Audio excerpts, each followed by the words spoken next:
Toujours dans l'atelier de montage ici des moteurs, nous avons actuellement Alexandre Soudareff qui nous explique comment se passent les changements de moteur. Alors, bien sûr, il parle en même temps. Le voici, il nous montre les éléments qui permettent de changer et d'intervertir des parties de la ligne de production des moteurs et qui permet donc ces éléments-là que vous voyez ici sur les images eh bien, sont amenés à être montés sur ces machines-là de telle manière ici à changer les diamètres des moteurs et on nous explique que cela peut mettre entre 3 et 4 jours à être fait et que c'est quand même un travail assez long. Et c'est justement là où Sovelmash eh bien, intervient pour raccourcir ces délais, sachant que l'arrêt d'une usine eh bien, en quelque sorte n'est pas productive. Si une usine s'arrête pendant 3 ou 4 jours, eh bien, ce n'est pas intéressant. Alors ici nous rentrons dans la salle. On nous avait prévenu que le laser était en train de faire du travail et qu'il fallait faire attention.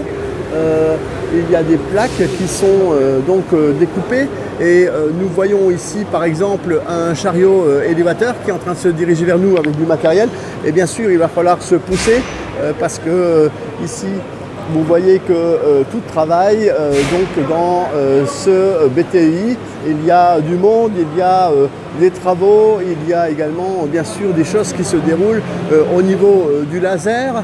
Le laser étant ici, comme vous le voyez, et nous avons également plusieurs types de lasers. Nous avons également un laser ici qui fournit ce genre de plaque. Et là, on voit que ce sont les parties des moteurs qui sont à l'intérieur, qui sont découpées par ces lasers et qui permettent donc, vous voyez, avec ces fameuses machines. Alors, il y a un peu de bruit ici, hein, bien sûr, parce que nous sommes quelque part en train de, voilà. Et nous avons également Birdie qui est en train de faire du reportage et on est tous les deux en train de travailler pour vous apporter ici des informations. Et nous avons des explications ici encore qui continuent d'être données par Alexandre Soudareff. Ici, on nous explique qu'on peut facilement changer la géométrie du produit fabriqué dans la mesure où on voit qu'ici, il y a des plaques qui sont mises dans le laser et qui sont ensuite découpées. Nous avons ici un spécialiste du laser que vous voyez de temps en temps sur les images. Il y a bon nombre de machines qui se sont rajoutées ici depuis la dernière fois que nous étions ici. Et je vous montre également ici ce laser-là où on voit effectivement la découpe des plaques qui peut se faire. Et on voit l'appareil laser ici réellement pour que vous puissiez vous en rendre compte. C'est vrai que être tout proche ici et toucher du doigt, comme on peut dire, hein, je touche du doigt le laser, on ne pourra pas dire nos amis béninois que ce n'est pas vrai, parce que, je précise les béninois, alors voilà, on voit toujours tout un tas de gens avec nous qui sont en train de continuer ce petit voyage à l'intérieur du BTI. Je pense que c'est très intéressant que vous puissiez voir toutes ces images. Nous avons ici le nettoyage qui se fait, on nous en parle très souvent. On nous dit que ce BTI doit être propre. On nous a parlé tout à l'heure justement qu'on ne pouvait pas produire de meuleuse d'angle, on ne peut pas encore faire de production dans le bâtiment parce qu'il y a encore beaucoup de poussière et qu'en fait il faut des salles stériles pour pouvoir faire des montages en série de grande envergure. Ici, c'est pourquoi vous voyez qu'il y a encore des travaux, notamment ici de calorifugage. Des ouvriers travaillent encore. On est ici avec, bien sûr, vous voyez encore plein de choses. Voilà. On nous dit que Dmitri Dunov sera très certainement un peu plus tard là. On nous dit aujourd'hui qu'il y a une commission qui doit passer au BTI et que M. Dunov est occupé maintenant. Et s'il a une opportunité, il va pouvoir nous rejoindre un petit peu plus tard dans cette visite. Nous avons le Togo qui est présent, Julie, également Valentine, et voilà, un petit peu des choses importantes. On dit que demain aussi il y aura des choses très importantes et qu'on n'avait pas pu reporter cette visite à demain. On voit également Barbara derrière en train de faire des photos, bien sûr, à l'intérieur même de ce BTI. C'est vrai qu'ici, cet étang, on nous dit qu'il y a beaucoup de gens qui travaillent et c'est vrai qu'on voit qu'effectivement il y a vraiment beaucoup de choses ici qui bougent. Notamment, on voit des gens ici en hauteur, pratiquement au plafond, et on nous explique que ce sera plus facile plus tard, lorsque nous reviendrons, de pouvoir visiter plus en profondeur cette partie donc du BTI.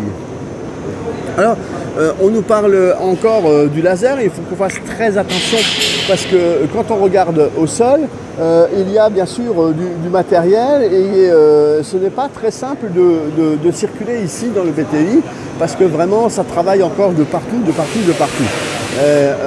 Tout le monde est là avec son téléphone, sa caméra, notamment Harrison ici avec son smartphone qui fait également tout un tas de vidéos pour montrer à nos amis togolais comment ça se passe ici dans le BTI.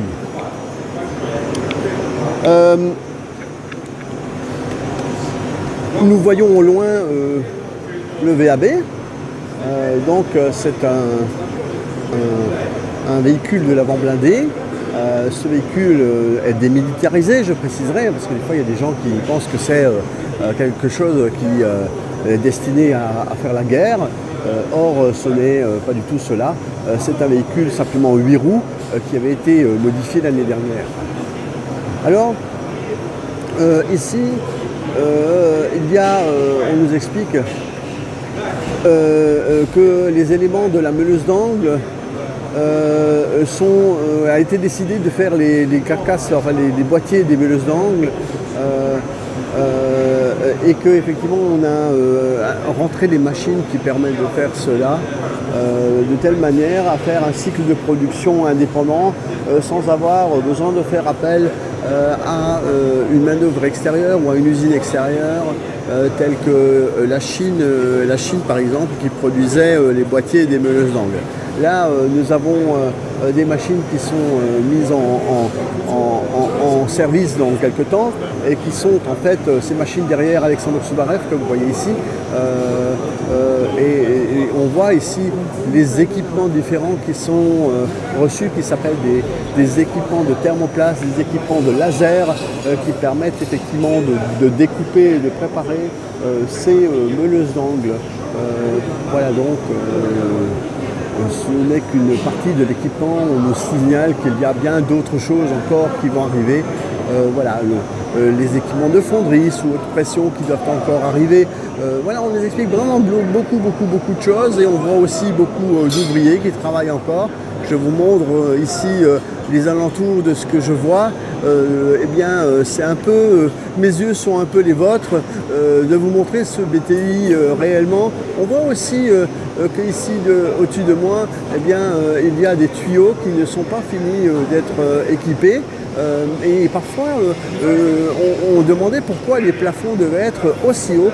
Mais quand on voit ces tuyaux qui sont là-haut, on peut se rendre compte qu'effectivement qu'il y avait vraiment besoin de cet espace pour pouvoir placer tous ces éléments nécessaires au chauffage, à la ventilation, à l'évacuation des fumées et des odeurs, parce que bien sûr quand on découpe avec le laser, il y a également des choses de ce genre-là.